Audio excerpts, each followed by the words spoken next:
الحمدللہ رب العالمین والصلاة والسلام علی سید الانبیاء والمرسلین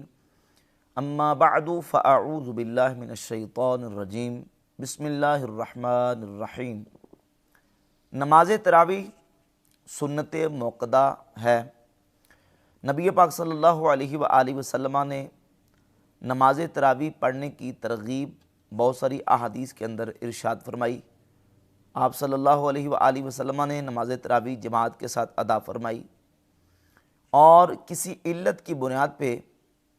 حضور اکرم صلی اللہ علیہ وآلہ وسلم نے نماز تراویح مسلسل پورا مہینہ جماعت کے ساتھ نہیں پڑھی۔ آپ علیہ الصلوۃ والسلام چاہتے تھے، لیکن حضور نے اس خدشے کی بنیاد پر نہیں پڑھی اور فرمایا انی خشیت ان تفرض علیکم، مجھے خوف ہے کہ کہیں تم پر فرض نہ کر دی جائے۔ چونکہ نبی پاک صلی اللہ علیہ وآلہ وسلم کے وصال اقدس کے بعد اب شریعت نازل نہیں ہوگی۔ علماء نے لکھا لما زالت علت التشریع بوفات رسول اللہ صلی اللہ علیہ وآلہ وسلم رجع الامر الی اصلہ، جب نبی کریم علیہ الصلوۃ والسلام کے وصال اقدس پر تشریع کا معاملہ وہ ختم ہو گیا تو اب رجع الامر الی اصلہ، امر اپنی اصل کی طرف لوٹ آیا۔ نماز تراویح کی ترغیب احادیث کے اندر موجود ہے۔ نبی پاک علیہ الصلوۃ والسلام نے اس کی فضیلت بیان فرمائی، ترغیب ارشاد فرمائی، بہت سارے فضائل اس کے موجود ہیں۔ مرزا جلمی نماز تراویح کے حوالے سے بھی دو تین باتیں آج کل بڑی زور و شور کے ساتھ کر رہا ہے کہ نماز تراویح یہ نفلی نماز ہے، آپ پڑھ لیں تو ثواب ہے، نہ پڑھ تو کوئی گناہ نہیں۔ ایک یہ پوائنٹ، اور دو اور پوائنٹ ہیں، اس پر انشاءاللہ آخر میں بات کریں گے۔ پہلی جہاں تک اس بات کا تعلق ہے کہ نماز تراویح نفل ہے، پڑھ لیں تو ثواب ہے، نہ پڑھیں تو کوئی گناہ نہیں، اس کو ہم دیکھتے ہیں دلائل کی روشنی میں کہ آیا نماز تراویح پڑھنا یہ محض ایک نفل ہی ہے، یعنی پڑھ لیں تو ثواب، نہ پڑھ لیں تو کوئی گناہ نہیں، یا احادیث کے اندر ہمیں اس کے حوالے سے اس کی تاکید ملتی ہے۔ دیکھیے نبی پاک علیہ الصلوۃ والسلام کی جو سنتیں ہیں، سنت کی علماء نے تین قسمیں بیان کی ہیں: سنت فعلیہ، سنت تقریریہ اور سنت قولیہ۔ سنت فعلیہ جو کام نبی پاک صلی اللہ علیہ وآلہ وسلم نے خود کیا، حضور نے فعل جو کیا اس کو سنت فعلیہ کہتے ہیں۔ سنت تقریریہ کہ آپ صلی اللہ علیہ وآلہ وسلم کے سامنے کسی نے کوئی کام کیا تو آپ نے اس پر نکیر نہیں فرمائی، وہ سنت تقریریہ بن گئی۔ حضور نے کیا بھی نہیں، کرنے کا حکم بھی نہیں دیا، لیکن حضور کے سامنے کیا گیا تو آپ نے اس کا رد نہیں کیا، وہ سنت تقریریہ۔ اور سنت قولیہ وہ کہ نبی پاک صلی اللہ علیہ وآلہ وسلم نے جس کے کرنے کا حکم دیا، چاہے حضور نے وہ کام خود نہ بھی کیا ہو، کرنے کا حکم دیا تو وہ سنت تقریریہ۔ جیسے سنن ابی داؤد کے اندر 506 نمبر حدیث ہے، سیدنا معاذ ابن جبل رضی اللہ تعالی عنہ نماز پڑھنے کے لیے آئے۔ پہلے ہوتا یہ تھا شروع میں کہ اگر امام نے کچھ رکعات پڑھ لی ہوتی اور پیچھے سے آنے والے نمازی کی اگر ایک دو کو چند رکعتیں رہتی ہوتی تو پہلے آ کے اپنی رکعات پوری کرتے اور بعد میں پھر امام کے ساتھ شامل ہو جاتے۔ پہلے یہ طریقہ کار تھا، لیکن سیدنا معاذ بن جبل رضی اللہ تعالیٰ عنہ جب مسجد میں نماز پڑھنے کے لیے آئے، نبی پاک علیہ الصلوۃ والسلام نے کچھ رکعات پڑھ لی تھیں۔ اب معاذ بن جبل رضی اللہ تعالیٰ عنہ کی کچھ رکعات رہتی تھی، لیکن انہوں نے کیا کیا کہ آپ علیہ الصلوۃ والسلام کے ساتھ ایسے ہی آ کے نماز میں شامل ہوئے، اور حضور علیہ الصلوۃ والسلام کے سلام پھیرنے کے بعد کھڑے ہو گئے اور کھڑے ہو کے جو رکعات رہتی تھی ان کو ادا کیا۔ تو نبی پاک صلی اللہ علیہ وآلہ وسلم نے صحابہ سے فرمایا ان معاذا قد سن لکم سنتن، بے شک معاذ نے تمہارے لیے ایک سنت ایجاد کی ہے، ایک طریقہ ایجاد کیا ہے، کذالک ففعلوا، تم بھی ایسے ہی کیا کرو۔ ففعلوا صیغہ امر ہے، حکم دے دیا کہ تم بھی ایسے ہی کیا کرو۔ اب نبی پاک علیہ الصلوۃ والسلام نے کیا نہیں، لیکن یہاں حضور نے کرنے کا حکم دیا کہ جیسے معاذ نے کیا ایسے ہی تم بھی کیا کرو، یہ سنت قولیہ ہے۔ رسول اللہ صلی اللہ علیہ وآلہ وسلم نے نماز تراویح پڑھی پڑھنے کی ترغیب ارشاد فرمائی۔ صحیح بخاری کے اندر 37 نمبر حدیث ہے، رسول اللہ صلی اللہ علیہ وآلہ وسلم نے ارشاد فرمایا، من قام رمضان ایمانا و احتسابا غفر له ما تقدم من ذنبہ، جس نے رمضان شریف میں ایمان اور ثواب کی نیت سے قیام اللیل کیا، نماز تراویح پڑھی، غفر له ما تقدم من ذنبہ، اس کے سابقہ پچھلے گناہ بخش دیے گئے۔ اسی طرح صحیح مسلم کے اندر ایک حدیث ہے، سیدنا ابو ہریرہ رضی اللہ تعالی عنہ سے 1780، ابو ہریرہ رضی اللہ تعالی عنہ فرماتے ہیں، کان رسول اللہ صلی اللہ علیہ وآلہ وسلم یرغب فی قیام رمضان من غیر ان یأمرہم فیہ بعزیمت، نبی پاک علیہ السلام رمضان شریف میں قیام اللیل کی ترغیب ارشاد فرمایا کرتے تھے، ہاں حضور لازمی حکم نہیں دیتے تھے، اور فرماتے تھے من قام رمضان ایمانا و احتسابا غفر له ما تقدم من ذنبہ، جس نے ایمان اور ثواب کی نیت سے رمضان میں قیام اللیل کیا، اس کے سابقہ گناہ بخش دیے گئے۔ اب یہ ترغیب موجود ہے حدیث کے اندر قیام اللیل نماز تراویح کی، اور پھر نبی پاک صلی اللہ علیہ وآلہ وسلم نے خود نماز تراویح ادا فرمائی، جماعت کے ساتھ ادا فرمائی، اور رسول اللہ صلی اللہ علیہ وآلہ وسلم نے جماعت کے ساتھ نماز تراویح پڑھنے والے شخص کے لیے یہ فضیلت بیان فرمائے کہ اللہ رب العزت اس کے لیے ساری رات کے قیام کا ثواب لکھ دے گا۔ یہ حدیث موجود ہے جامع ترمذی کے اندر 806 نمبر۔ اس حدیث سے یہ بات بالکل واضح ہوتی ہے کہ نماز تراویح کی نبی پاک علیہ السلام نے ترغیب ارشاد فرمائی، اور خود نبی پاک علیہ السلام نے جماعت کے ساتھ صحابہ علیہم رضوان کے اجتماع میں نماز تراویح ادا فرمائی۔ صحیح بخاری کے اندر ایک حدیث 1129 نمبر ہے، ام المومنین سیدتنا عائشہ صدیقہ رضی اللہ تعالی عنہ سے آپ فرماتی ہیں ان رسول اللہ صلی اللہ علیہ وآلہ وسلم صلی ذات لیلۃ فی المسجد، کہ آپ صلی اللہ علیہ وآلہ وسلم نے ایک رات مسجد میں نماز ادا فرمائی، فصلی بصلاتہ ناس، تو لوگوں نے بھی حضور علیہ السلام کے ساتھ نماز ادا کی، ثم صلی من القابلہ، پھر اگلی رات بھی آپ علیہ السلام نے نماز پڑھی، فکثر الناس، لوگ بہت زیادہ جمع ہو گئے، ثم اجتمعوا من اللیلۃ الثالثہ او الرابعہ، سیدہ عائشہ فرماتی تیسری یا چوتھی رات پھر لوگوں کا اجتماع ہوا، فلم یخرج الیہم رسول اللہ صلی اللہ علیہ وآلہ وسلم، تو نبی پاک علیہ السلام پھر اس رات باہر تشریف نہ لائے، فلما اصبح، جب صبح ہوئی، قال قد رأيت الذي صنعتم ولم يمنعني من الخروج إليكم إلا أني خشيت أن تفرض عليكم، مجھے معلوم تھا کہ تم باہر جمع ہوئے ہو، جو تم نے کیا مجھے معلوم ہے، لیکن مجھے اس چیز نے باہر نکلنے سے روک دیا، مجھے خدشہ تھا کہ کہیں تم پر یہ نماز تراویح فرض نہ کر دی جائے۔ اور 2012 نمبر حدیث کے اندر موجود ہے کہ نبی پاک صلی اللہ علیہ وآلہ وسلم نے 3 راتیں صحابہ کو نماز تراویح پڑھائی۔ سیدہ عائشہ فرماتی ہیں کہ ان رسول اللہ صلی اللہ علیہ وآلہ وسلم خرج لیلۃ من جوف اللیل فصلی فی المسجد، آپ علیہ السلام رات کے حصے میں باہر تشریف لائے مسجد میں، اور مسجد میں آ کے نماز ادا فرمائی، وصلی رجال بصلاتہ،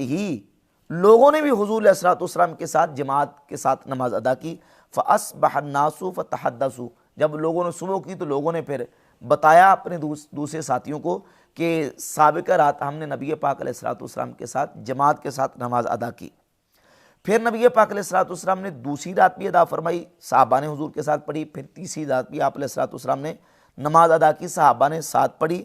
سیدہ عائشہ فرماتی فلما کانت اللیلۃ الرابعہ، جب چوتھی رات آئی، عجز المسجد عن اہلہ، تو مسجد نمازیوں سے اس قدر بھر گئی کہ جگہ باقی نہیں تھی، حتی خرج لصلاۃ الصبح، نبی پاک علیہ السلام باہر تشریف نہیں لائے حتیٰ کہ فجر کی نماز کے لیے تشریف لائے۔ فلما قضى الفجر اقبل علی الناس، جب آپ علیہ السلام نے فجر کی نماز ادا کی اور لوگوں کی طرف آپ علیہ السلام نے پھر رخ انور کیا، فتشہد ثم قال اما بعد فانه لم يخف علی مکانکم، نبی پاک صلی اللہ علیہ وآلہ وسلم نے شہادت دینے کے بعد یعنی کلمہ شہادت پڑھا، اور آپ علیہ السلام نے فرمایا کہ تمہارا یہاں ہونا مجھ پر مخفی نہیں تھا، مجھے معلوم تھا کہ تم یہاں تھے، وَلَكِنِّي خَشِيتُ أَن تُفْرَضَ عَلَيْكُمْ فَتَعْجِزُوا عَنْهَا، مجھے اس بات کا خدشہ تھا کہ یہ نماز تراویح تم پر کہیں فرض نہ کر دی جائے اور تم اس کو ادا کرنے سے عاجز آ جاؤ۔ یہ حدیث بتاتی ہے کہ چونکہ وہ وحی کا زمانہ تھا اور شریعت نازل ہو رہی تھی، جیسے بہت ساری اور احادیث میں ہیں کہ نبی پاک صلی اللہ علیہ وآلہ وسلم نے کئی ایسے کام جن کو حضور پسند بھی کرتے تھے، آپ علیہ الصلوۃ والسلام نے ان کو اس خدشے کی وجہ سے آپ علیہ الصلوۃ والسلام کبھی چھوڑ دیتے تھے کہیں امت پر فرض نہ ہو جائے۔ سیدہ عائشہ ام المؤمنین رضی اللہ تعالی عنہا سے صحیح بخاری کے اندر ایک اور حدیث ہے 1128، فرماتی ہیں ان کان رسول اللہ صلی اللہ علیہ وآلہ وسلم لیدع العمل وهو يحب ان يعمل به، حضور کبھی کبھی کسی عمل کو چھوڑ دیتے تھے حالانکہ حضور اس کو پسند کرتے تھے۔ ایک عمل کو حضور چاہتے تھے، پسند کرتے تھے، کرنا چاہتے تھے، لیکن چھوڑ دیتے تھے، کیوں؟ خشیت ان یعمل بہ الناس، اس ڈر سے کہ لوگ اس کو کرنا شروع کر دیں گے، لوگ جب کریں گے فیفرض علیہم، پس وہ لوگوں پر فرض کر دیا جائے گا۔ ان احادیث سے یہ بات بالکل واضح ہوتی ہے کہ نبی پاک علیہ الصلوۃ والسلام نے جب نماز تراویح خود بھی پڑھی، پڑھنے کی ترغیب بھی ارشاد فرمائی، اور رسول اللہ صلی اللہ علیہ وآلہ وسلم چاہتے تھے لیکن حضور نے اس خدشے کی وجہ سے ترک فرما دی کہ کہیں امت پر فرض نہ ہو جائے۔ اب نبی پاک علیہ الصلوۃ والسلام کی ظاہری حیات طیبہ میں تو چونکہ وحی کا زمانہ تھا، تشریع کا زمانہ تھا، شریعت نازل ہو رہی تھی، علماء نے لکھا لما زالت علت التشریع بوفات رسول اللہ صلی اللہ علیہ وآلہ وسلم، جب نبی پاک صلی اللہ علیہ وآلہ وسلم کے وصال اقدس پر یہ علت تشریع یعنی شریعت کے نازل ہونے کی علت ختم ہو گئی تو امر اپنے اصل کی طرف لوٹ آیا۔ یہی وجہ ہے کہ نبی پاک علیہ الصلوۃ والسلام کے صحابہ نے پھر اس پر دوام و استمرار کیا،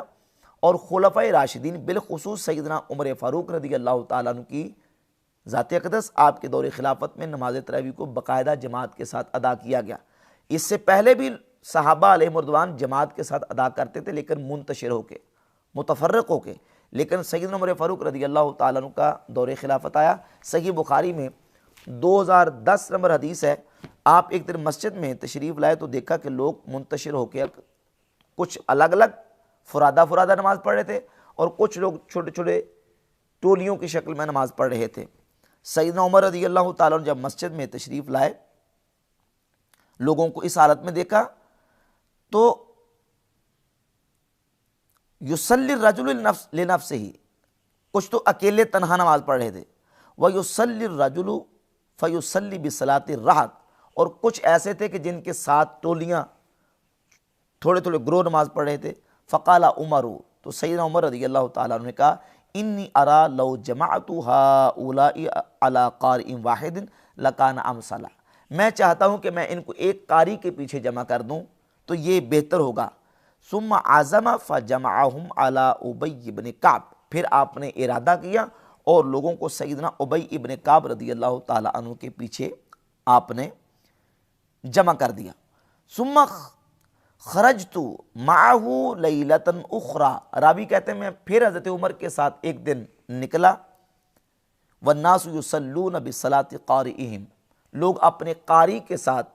نماز پڑھ رہے تھے، تو حضرت عمر نے دیکھ کے کہا نعم البدعۃ ھذہ، یہ کتنی اچھی بدعت ہے، واللتی ینامون عنہا افضل من اللتی یقومون، واللتی ینامون عنہا، جس سے یہ لوگ سوئے رہتے ہیں، یعنی جس وقت یہ لوگ سوئے رہتے ہیں تہجد کے وقت، وہ تہجد اس سے بہتر ہے جس کو یہ ادا کر رہے ہیں، یعنی تہجد نماز تراویح سے افضل ہے۔ یرید آخر اللیل، مراد حضرت عمر کی رات کا آخری حصہ تھا۔ وکان الناس یقومون اولہ، لوگ اول وقت میں نماز پڑھا کرتے تھے۔ اب اس حدیث سے مرزا جلمی نے یہ رزلٹ نکالنے کی کوشش کیا کہ حضرت عمر کے نزدیک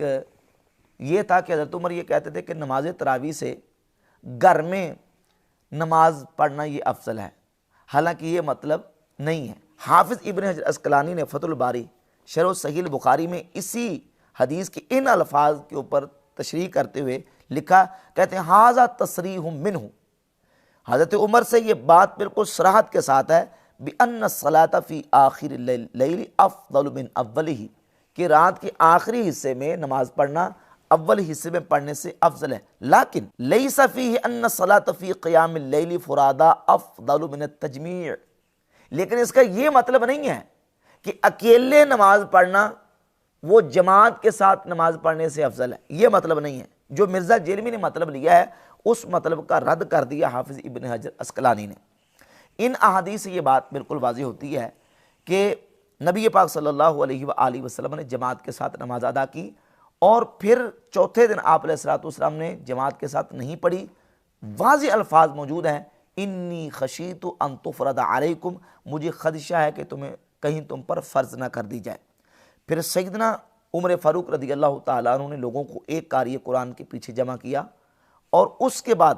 سیدنا عثمان غنی، پھر سیدنا مولا علی رضی اللہ تعالیٰ عنہم اجمعین، خلفائے راشدین کے دور سے لے کر آج تک تسلسل کے ساتھ مسلمانوں کا یہ عمل چلا آ رہا ہے کہ وہ نماز تراویح جماعت کے ساتھ مسجد میں ادا کرتے ہیں۔ جیسے میں نے شروع میں عرض کیا کہ سنت کی 3 قسمیں ہیں، سنت تقریریہ، فعلیہ اور قولیہ۔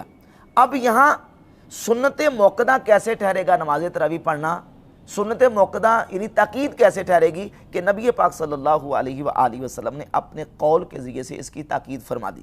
اور وہ تاکید کیا ہے؟ ایک تو حدیث ہے سنن ابی داؤد کے اندر 4607 نمبر،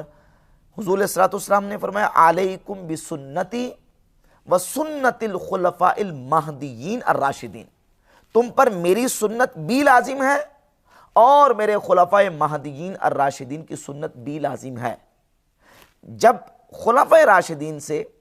نماز تراویح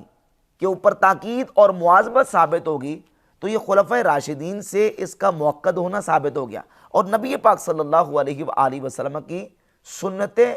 قولی ہو گئی کہ آپ علیہ السلام نے خلفاء راشدین کی سنت کو لازم پکڑنے کا حکم دیا۔ بالخصوص شیخین سیدنا ابوبکر صدیق اور سیدنا عمر فاروق رضی اللہ تعالیٰ عنہما، ان دونوں کے حوالے سے تو صحیح حدیث جامع ترمذی میں 3671، سنن ابن ماجہ میں 97 نمبر حدیث، اور المستدرک الصحیحین میں 4510 نمبر حدیث ہے۔ امام حاکم نے صحیح کہا، امام ذہبی نے صحیح کہا، امام جلال الدین سیوطی نے اس کو صحیح کہا، عرب محقق عبد القادر الارناؤط انہوں نے بھی اس حدیث کو صحیح کرا دیا ہے، اور وہ حدیث یہ ہے، نبی پاک صلی اللہ علیہ وآلہ وسلم نے فرمایا اقتدوا باللذین من بعدی ابی بکر و عمر، میرے بعد 2 شخصوں کی پیروی کرنا، ابو بکر اور عمر کی، ابو بکر اور عمر کی پیروی کرنا، میری سنت اور میرے خلفاء راشدین کی سنت تم پر لازم ہے۔ یہ احادیث بتاتی ہیں کہ نبی پاک علیہ السلام نے خلفاء راشدین کی سنت کو لازم پکڑنے کا، بالخصوص شیخین کی سنت کو لازم پکڑنے کا حکم دیا۔ حضور کے حکم سے یعنی سنت قولی سے اس کی تاکید ثابت ہوتی ہے، اور پھر امت کا اس پر عمل بھی چلا آ رہا ہے۔ ان احادیث کی بنیاد پہ اور اس کے علاوہ 2 روایات میں آپ کے سامنے وہ بیان کروں گا جس سے یہ بات بالکل واضح ہوتی ہے کہ مسجد میں جماعت کے ساتھ نماز تراویح پڑھنا یہ افضل عمل ہے۔ ایک تو حدیث صحیح بخاری سے جو پہلے گزر چکی ہیں، 1129 نمبر حدیث، 2012 نمبر حدیث۔ اس کے علاوہ سیدنا عمر فاروق رضی اللہ تعالیٰ عنہ سے پہلے بھی صحابہ مسجد میں آ کے نماز تراویح پڑھا کرتے تھے، اور حضرت عمر نے پھر ایک قاری قرآن کے پیچھے لوگوں کو مسجد میں نماز تراویح جماعت کے ساتھ پڑھنے کا حکم دیا۔ اور اس کے علاوہ 2 احادیث، ایک حدیث سیدنا ابو ذر غفاری رضی اللہ تعالیٰ عنہ سے جامع ترمذی کے اندر، یہ صحیح حدیث ہے، 806 نمبر موجود ہے۔ سیدنا ابو ذر غفاری رضی اللہ تعالیٰ عنہ فرماتے ہیں کہ نبی پاک صلی اللہ علیہ وآلہ وسلم کے ساتھ ہم نے نماز پڑھی، یہ لمبی حدیث ہے۔ حضور علیہ السلام نے ہمیں نماز پڑھائی جماعت کے ساتھ، حتیٰ کہ رات کا تہائی حصہ آپ علیہ السلام نے ہمیں نماز تراویح قیام اللیل کروایا۔ اس کے بعد پھر جب 5 راتیں باقی تھی، یعنی 25ویں رات کو، پہلے آپ علیہ السلام نے 23ویں رات کو، پھر 25ویں رات کو قیام اللیل کروایا، حتیٰ کہ آدھی رات آپ علیہ السلام نے قیام اللیل فرمایا۔ ہم نے عرض کی یا رسول اللہ لو نفلتنا بقیت لیلتنا ہذہ، کاش کہ باقی رات بھی آپ ہمیں نماز تراویح پڑھاتے، قیام اللیل کرواتے۔ تو رسول اللہ صلی اللہ علیہ وآلہ وسلم نے اس موقع پر ارشاد فرمایا انہ من قام مع الامام حتی ینصرف کتب لہ قیام لیلۃ، فرمایا جس شخص نے امام کے ساتھ قیام اللیل کیا حتی ینصرفا، حتیٰ کہ امام واپس لوٹا، یعنی امام نے پورا قیام اللیل کر لیا اور پھر گیا اس سے، کتب لہ قیام لیلۃ، جو امام کے ساتھ اس طرح قیام اللیل کرے گا اس کے لیے ساری رات کے قیام اللیل کا ثواب لکھا جائے گا۔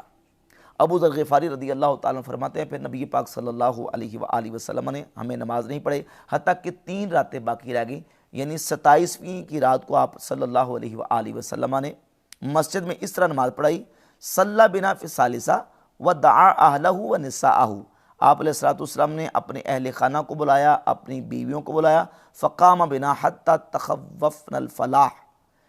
حضور نے اتنا قیام کیا، اتنا لمبا قیام کیا 27ویں کی رات کو کہ ہمیں خوف ہوا کہ ہماری فلاح جو ہے وہ کہیں فوت نہ ہو جائے، یعنی سحری نہ جاتی رہے۔ نبی پاک علیہ السلام نے ساری رات قیام فرمایا، یہ 3 راتیں، اور کس طرح کیا؟ جماعت کے ساتھ آپ صلی اللہ علیہ وآلہ وسلم نے قیام فرمایا۔ اور دوسری حدیث المستدرک الصحیحین کے اندر موجود ہے، سیدنا نعمان بن بشیر رضی اللہ تعالیٰ عنہ سے، اور امام حاکم نے بھی اس کو صحیح کہا، امام ذہبی نے بھی اس کو صحیح قرار دیا، اور اس کا مضمون بھی یہ ہے، سیدنا نعمان بن بشیر رضی اللہ تعالیٰ عنہ فرماتے ہیں کہ قمنا مع رسول اللہ صلی اللہ علیہ وسلم فی شہر رمضان لیلۃ 23 الی ثلث اللیل، ہم 23ویں کی رات کو نبی پاک صلی اللہ علیہ وآلہ وسلم کے ساتھ ہم نے قیام کیا، رات کا 1/3 حصہ، پھر 25ویں کی رات کو قیام اللیل کیا، رات کا نصف حصہ، پھر 27ویں کی رات کو قیام اللیل کیا، اتنا قیام اللیل کہتے ہیں کہ حتی ظننا اللہ ندرک الفلاح، ہمیں یہ گمان ہوا کہ اتنا لمبا قیام اللیل کہ ہماری فلاح یعنی سحری جو ہے وہ ہم نہیں پا سکیں گے، وَكُنَّا نُسَمِّيهَا الْفَلَاحَ وَأَنْتُمْ تُسَمُّونَ السَّحُورَ، یعنی جس کو تم سحری کہتے ہو اس کو ہم فلاح کہتے ہیں۔ اس حدیث پر تبصرہ کرتے ہوئے امام حاکم کہتے ہیں وَفِيهِ الدَّلِيلُ الْوَاضِحُ أَنَّ صَلَاةَ التَّرَاوِيحِ فِي مَسَاجِدِ الْمُسْلِمِينَ سُنَّةٌ مَسْنُونَةٌ، امام حاکم کہتے ہیں کہ سیدنا نعمان بن بشیر رضی اللہ تعالیٰ کی جو حدیث ہے اس میں واضح دلیل ہے کہ نماز تراویح مسلمانوں کی مسجدوں کے اندر یہ سنت مسنونہ ہے۔ وقد کان علی بن ابی طالب یحث عمر رضی اللہ عنہما علی اقامت هذه السنت الی ان اقامها، سیدنا مولا علی رضی اللہ تعالیٰ عنہ حضرت عمر رضی اللہ تعالیٰ عنہ کو ابارا کرتے تھے اس بات پر کہ آپ نماز تراویح کی جماعت قائم کریں، حتیٰ کہ حضرت علی کے کہنے پر حضرت عمر رضی اللہ تعالیٰ عنہ نے نماز تراویح کی جماعت قائم کروائی۔ اس حدیث سے یہ رزلٹ نکالا ہے محدث امام حاکم نے، اور یہی رزلٹ نکالا ہے امام بہقی نے اپنی کتاب شعب الایمان کی جلد نمبر 3 صفحہ 179 پہ، قال البہقی رضی اللہ عنہ، امام بہقی فرماتے ہیں ھذا تأکیدا لفضیلۃ صلاۃ التراویح فی الجماعۃ، اس حدیث کے اندر تاکید ہے نماز تراویح جماعت کے ساتھ پڑھنے پر، یعنی نبی پاک صلی اللہ علیہ وآلہ وسلم نے خود بھی پڑھی اور رسول اللہ صلی اللہ علیہ وآلہ وسلم نے یہ خوشخبری بھی دی کہ ان الرجل اذا قام مع الامام حتی ینقضی، یعنی کوئی شخص امام کے ساتھ قیام اللیل کرے حتیٰ کہ امام نماز کو پورا کر دے، کتب لہ قیام لیلتہ، تو اس شخص کے لیے پوری رات کا قیام لکھا جائے گا۔ اس کے علاوہ ام المؤمنین سیدتنا عائشہ صدیقہ رضی اللہ تعالیٰ عنہ سے صحیح بخاری میں 1129 نمبر حدیث اور 2012 نمبر جو حدیث گزری ہے، اس حدیث کو امام ابن حبان نے اپنی کتاب صحیح ابن حبان میں ذکر کیا، اور اس حدیث کو ذکر کرنے سے پہلے اس کی ہیڈنگ انہوں نے ان الفاظ کے ساتھ ترجمۃ الباب لکھا ہے، فرماتے ہیں ذکر الخبر المدحد قول من زعم ان صلاۃ الناس تراویح فی شہر رمضان لیست سنہ، فرماتے ہیں جن لوگوں کا یہ نظریہ ہے کہ نماز تراویح سنت نہیں ہے، ان لوگوں کے گمان کو باطل قرار دینے والی خبر، ان لوگوں کے نظریے کو باطل قرار دینے والی خبر، اور وہ خبر سیدہ عائشہ صدیقہ رضی اللہ تعالی عنہ سے، یعنی وہ حدیث ہے جو کہ صحیح بخاری میں گزر چکی ہے، اس کو امام ابن حبان نے ذکر کیا ہے کہ ام المؤمنین سیدتنا عائشہ صدیقہ رضی اللہ تعالی عنہ فرماتی ہیں کہ نبی پاک صلی اللہ علیہ وآلہ وسلم نے مسجد میں آ کے صحابہ کرام علیہ مردوان کے ساتھ نماز تراویح جماعت کے ساتھ ادا فرمائی، ایک رات فرمائی، پھر دوسری رات فرمائی، پھر آپ علیہ السلام نے تیسری رات فرمائی، اور چوتھی رات آپ صلی اللہ علیہ وآلہ وسلم تشریف نہیں لائے، اور فرمایا کہ مجھے معلوم تھا کہ تم جو معاملہ کر رہے تھے، لیکن وَلَكِنِّي خَشِيتُ أَن تُفْرَضَ عَلَيْكُمْ، مجھے خوف تھا کہ کہیں تم پر یہ نماز تراویح فرض نہ کر دی جائے۔ تو رسول اللہ صلی اللہ علیہ وآلہ وسلم نے خود بھی پڑھی، صحابہ اکرام نے حضور کے ساتھ جماعت کے ساتھ پڑھی، پھر خلفائے راشدین نے نماز تراویح کو دوام و استمرار کے ساتھ اور ہمیشگی کے ساتھ اس کو جاری کروایا، اور آج تک عمل مسلمین بھی یہ ہے، اور اسی پر محدثین اور ائمہ نے صراحت کی ہے کہ نماز تراویح جماعت کے ساتھ پڑھنا یہ افضل ہے۔ مرزا جرمی کا یہ کہنا کہ گھر میں پڑھنا افضل ہے، مرزا کہ اس موقف کی جو ہے وہ دلائل اس کا ساتھ نہیں دیتے۔ اس حوالے سے ایک آخری حوالہ میں امام نووی المتوفیٰ 676 ہجری، ان کی معروف کتاب ہے صحیح مسلم کی شرح، اس کی جلد نمبر 6 صفحہ نمبر 39 سے ایک عبارت پڑھ کے بعد مکمل کروں گا۔ امام نووی رحمۃ اللہ علیہ فرماتے ہیں فقال الشافعی وجمہور اصحابہ وابو حنیفہ واحمد وبعض المالکیہ وغیرہم الافضل صلاتها جماعتا، یہ تمام ائمہ کہتے ہیں کہ جماعت کے ساتھ نماز پڑھنا افضل ہے، کما فعلہ عمر بن الخطاب، جیسا کہ سیدنا عمر بن خطاب رضی اللہ تعالیٰ عنہ کیا، والصحابۃ رضی اللہ عنہم، اور صحابہ نے کیا، واستمر عمل المسلمین علیہ، اور اسی پر مسلمانوں کا استمرار کے ساتھ عمل ہے، لأنہ من الشعائر ظاہرہ، کیونکہ یہ مسلمانوں کے ظاہری شعار میں سے ہے کہ وہ رمضان شریف کی راتوں میں مسجد میں جمع ہوتے ہیں، اجتماعات ہوتے ہیں اور جماعت کے ساتھ نماز پڑھی جاتی ہے۔ فَأَشْبَهَ صَلَاةَ الْعِيدِ، تو یہ نماز تراویح اجتماع کے اعتبار سے نماز عید کے مشابہ ہو جاتی ہے۔ تو بحمد اللہ تعالیٰ ان دلائل سے یہ بات بالکل واضح ہوتی ہے کہ نماز تراویح جماعت کے ساتھ پڑھنا یہ سنت موقدہ ہے نبی پاک صلی اللہ علیہ وآلہ وسلم کے قول سے، اور جماعت کے ساتھ نماز تراویح پڑھنا یہ افضل ہے گھر میں نماز تراویح پڑھنے کی بنسبت۔